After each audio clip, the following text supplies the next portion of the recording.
The next man-beating route is one that we absolutely need, and it's out of the play flanker under, and it is circle on the corner route. The depth, the cut, everything about this route is going to beat man coverage. I really, really like it. You know, all corner routes are not created equal, no matter the formation. Some are glitchy, some are really good at getting open, and then some are just absolutely awful. What I like about this play also is that this is a great man-beating play just as is. Anytime you can get a corner route by circle or square in a formation like this that is going to roast man, I mean, you're looking really, really good. But we've got an unbumpable, we've got circle that is really, really nice. R1 is new. Now, this play used to be called under back in the day, and R1's route didn't exist. This is a really nice man-beating route, and also the route out of the backfield by Chubb is really nice. It's an option route. So if it's zone, it's going to sit down, and if it's man, it's going to cut across the middle. One final thing as we go to snap the ball. As you can see here, we're in cover one robber with nickel normal as the defense. What's going to happen is we're actually going to get an assignment switch. And it's not just against this defense here, but as you can see right here, and then we just possession catch. There's no way that if we face a defense, it doesn't matter what formation, doesn't matter if it's cover one, cover two man, whatever, this is going to be an assignment switch, and whether they have a safety in this spot in nickel normal or not, he's never going to be able to recover on this route. It doesn't matter. As you can see, he strafes, and won't even attack until the route is wide open. And just take a look at his position on it. I mean, there's no way he recovers. So we can get an assignment switch a lot of times.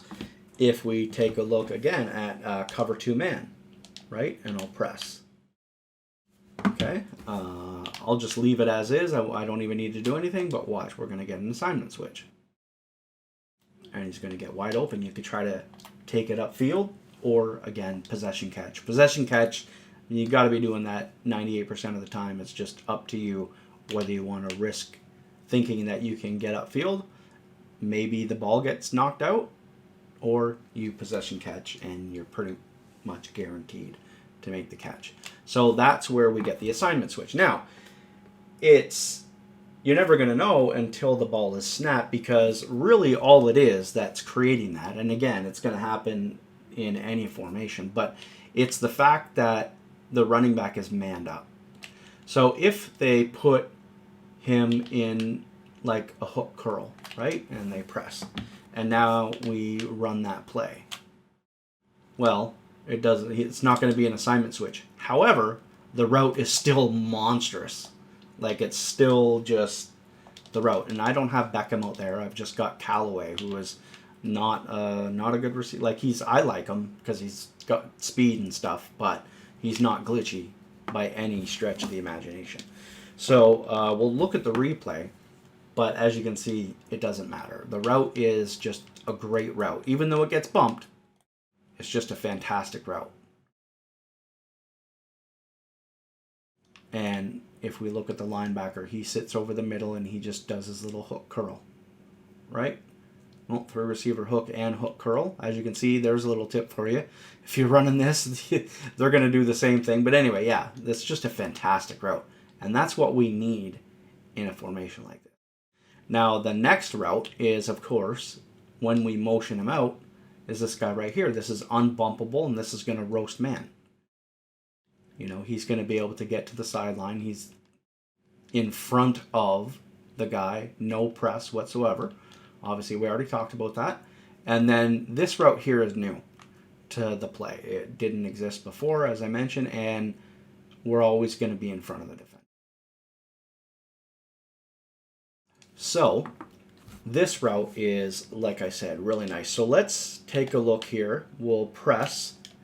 Now, this three receiver hook is going to be, you know, whether they use it, we don't know. I'm going to take it away from the play here just because I want to show I want to show some of the other routes. The 3 receiver hook is really glitchy on drags.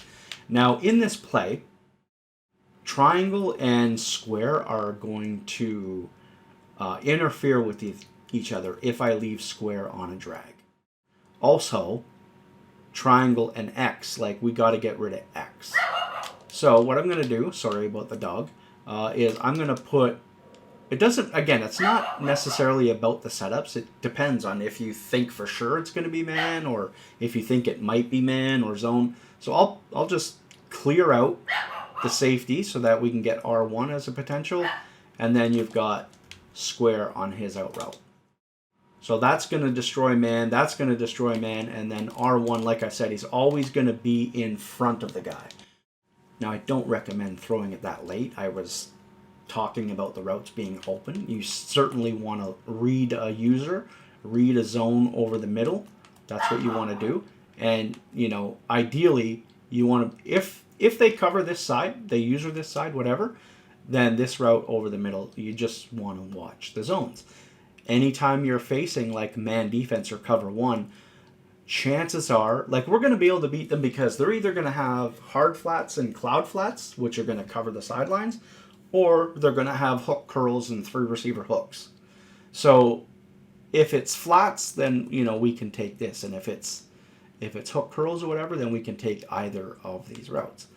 Finally, this route right here, like I said, triangle, really nice. That's going to, I mean, he's going to destroy his man. So this play right here just roasts man. Now, it's all about what type of heat are they sending. Are they playing passive or are they playing aggressive? You might want to block the running back and just take advantage of these 2 routes if you think that they're going to send heavy pressure and you don't think they're going to user this side. If they put a hard flat, right, then we throw to the corner. If they put a curl flat or cloud flat, then we throw to the outside guy. And chances are, if it's man coverage, like, nobody plays the sidelines. Nobody's going to user the sidelines. So, I mean, this is just going to be it all day long. So that's really how you do it. Otherwise, you block these guys and you play to block a heavy blitz. That's essentially it. But if they're playing passive, as you see, we've just got them absolutely roasted with 1, 2, 3, 4 man-beating destroyers in one play. Now, let's take a look at one more thing that is possible that we can do. And that is by motioning over circle.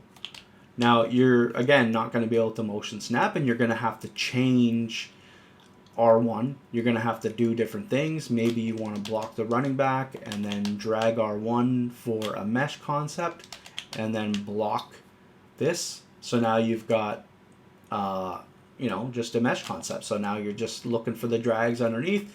And then the post route also has the ability. You're not always going to have a quarterback that you can put post routes and all that stuff on. So being able to motion this guy over and have him on a post and be able to just do a nice little simple mesh, right? You can't really beat that. And here we won't even press, whatever. We're just waiting, and as you can see, that's just really nice. It's, again, because of the angle, the depth, and the cut of the route. Some routes, you don't need the route running because the route running is kind of like within the route, if that makes any sense.